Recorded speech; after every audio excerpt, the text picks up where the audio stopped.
Bem-vindas a mais um episódio do Na Ponta da Língua. Hoje o desafio é sobre os 120 anos da fundação do primeiro escritório da Siemens no Brasil. E eu preciso que vocês resolvam um mistério. Descobrir a palavra que resume a essência da Siemens Brasil. E não se esqueçam, vocês não podem pesquisar na internet. Mais um desafio? Acho que eu sei o que vem por aí. O prêmio do último desafio foi um pouco modesto. Entendi o recado, pessoal. Então, para vocês, o prêmio será uma chuva de confetes virtuais. Confetes virtuais? Acho que eu vou ignorar isso. O que me interessa mesmo é descobrir mais sobre a história da Siemens. Então, boa sorte e divirtam-se. Não acredito, eu tava te procurando por todos os lados para saber mais sobre a história da Siemens. Então você chegou no lugar certo e na hora exata. O que a gente pode fazer é aproveitar essa pausa e eu te conto tudo sobre a história da Siemens. Afinal, as histórias ficam ainda melhores com um cafezinho. É verdade que a Siemens já atuava no Brasil mesmo antes do primeiro escritório? Sim, é verdade. O ano era 1867 e o imperador Dom Pedro II resolveu instalar a primeira linha telegráfica no Brasil e ela ligava o Rio de Janeiro ao Rio Grande do Sul. Então foi exatamente naquele momento que começava a história da Siemens no nosso país. Isso é incrível! E quando que a Siemens resolveu abrir o primeiro escritório aqui no Brasil? Isso foi em 6 de novembro de 1905. Foi exatamente quando a gente fundou a nossa primeira sede oficial e foi no Rio de Janeiro. Foi criada então a Companhia Brasileira de Eletricidade Siemens Schuttec-Werke. Não sei se a pronúncia está correta, mas é em alemão. E esse foi o nosso primeiro escritório dedicado exclusivamente para atender o mercado eletroeletrônico brasileiro. Interessante, eu adoro ler sobre história e eu sei que nesse período o Rio de Janeiro estava passando por grandes reformas urbanas para se tornar uma espécie de Paris tropical. A influência francesa estava em todos os aspectos da cidade, da moda à arquitetura. O Teatro Municipal, por exemplo, estava em construção nessa época e a chegada da Siemens coincidiu com um momento de grandes transformações. Isso mesmo, e a Siemens também ajudou a transformar muito o nosso país. Bom, obrigada pelo papo e pelo café. Agora eu tenho que ir porque eu tenho um desafio para resolver.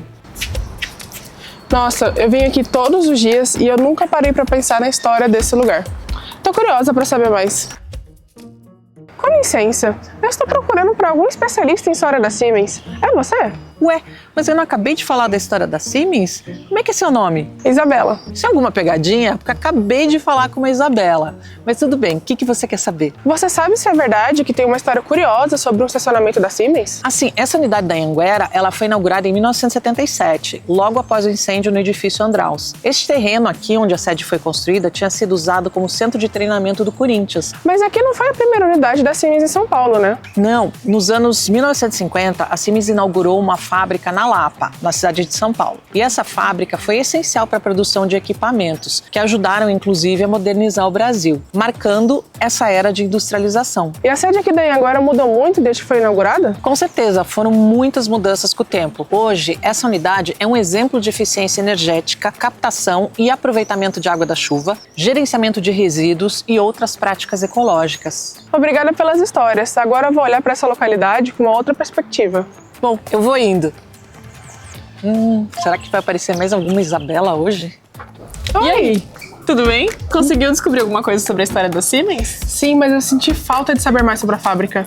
Eu também. E se a gente ligasse pra alguém que trabalhou na fábrica da Lapa e tentasse descobrir alguma coisa a mais? Eu acho uma boa. E eu sei exatamente com quem nós podemos falar. Olá, tudo bem? Oi, tudo bem? Como vão vocês? Estamos tentando descobrir mais sobre a história da Siemens e eu me lembrei que você já trabalhou na fábrica da Lapa. Isso, então, Siemens ficava ali na Marginal Tietê, próximo à ponte do Piquiri, né? O espaço que era da Siemens era muito grande. Tinha uma área de 180 mil metros quadrados de terreno, né? Não sei se você sabe que dentro da Siemens passava o Rio Tietê e aí a Siemens, junto com o governador do estado, cedeu uma área, né? Aí foi desviado o Rio Tietê para o outro lado da Marginal.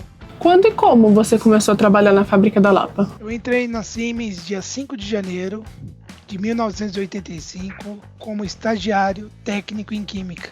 Quando eu cheguei na Siemens e vi aquela monstruosidade, né? Eu fiquei encantado, né? Eu falei, nossa, isso parecia um sonho. Era 3 galpões separados, tinha a fábrica de hidrogeradores, que fez todas as máquinas de Itaipu. Na época, até eles contrataram uma orquestra, né? Colocaram dentro da máquina de Itaipu e todos os funcionários ficaram lá dentro. Tinha fábrica de contadores e disjuntores e tinha fábrica de painéis, que hoje basicamente é o que está lá em Junditec. E o que você percebeu que mudou naquela época para hoje em dia?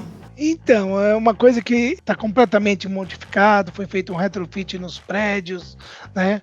E no ano de 2002, nós recebemos uma visita da Prefeitura Municipal de São Paulo e recebeu a notícia que a rua ia chamar Rua Werner von Siemens, 111 Lapa. E foi bem na época que a Siemens estava desativando a fábrica e indo para Jundiaí, né? Qual a lição mais importante que você aprendeu em todos esses anos na Siemens? Olha, eu sou apaixonado pela Siemens, tá? Eu tenho uma paixão muito grande, uma gratidão muito grande pela Siemens. Uma empresa que zela pelo funcionário, dando qualidade de vida, qualidade de trabalho, né? O colaborador é o mais importante patrimônio dela. Foi muito legal te conhecer e falar com você. Obrigada pelas histórias. Como foi a jornada de vocês? Hoje eu aprendi muita coisa sobre a história da Siemens no Brasil. Eu também aprendi muito, mas eu ainda não consegui desvendar qual a palavra que une tudo isso. Tô na mesma. O que eu achei mais interessante é o tanto de coisa que a Siemens fez antes mesmo de ter o escritório no Brasil. Pois é, eles foram os primeiros em muita coisa. Tipo, construíram o primeiro sistema de bondes elétricos e colaboraram com um renomado médico na fabricação do primeiro aparelho de raio-x no Brasil. Sim, a Siemens sempre foi pioneira. E essa história não está só no passado. Nos anos 2000, investiram em fábricas em Jundiaí e em Joinville. E continuam investindo em novas tecnologias. Peraí, eu já sei que tudo isso tem em comum. O quê? Inovação constante. A Siemens nunca parou de inovar desde o começo. É isso, a inovação que conecta todas essas conquistas. Sem dúvidas, essa é a palavra que resume tudo. Parabéns, desafiantes! Vocês desvendaram um mistério. Aí vai o seu prêmio. Uma chuva de confetes virtuais. Uau, exatamente o que eu sonhava. Confetes que a gente nem pode pegar. Que presente, hein? Nada melhor para comemorar do que confetes invisíveis. Bem, pelo menos conseguimos acertar a palavra correta. É isso que importa. Mas quem sabe na próxima, talvez um prêmio que dê para levar para casa.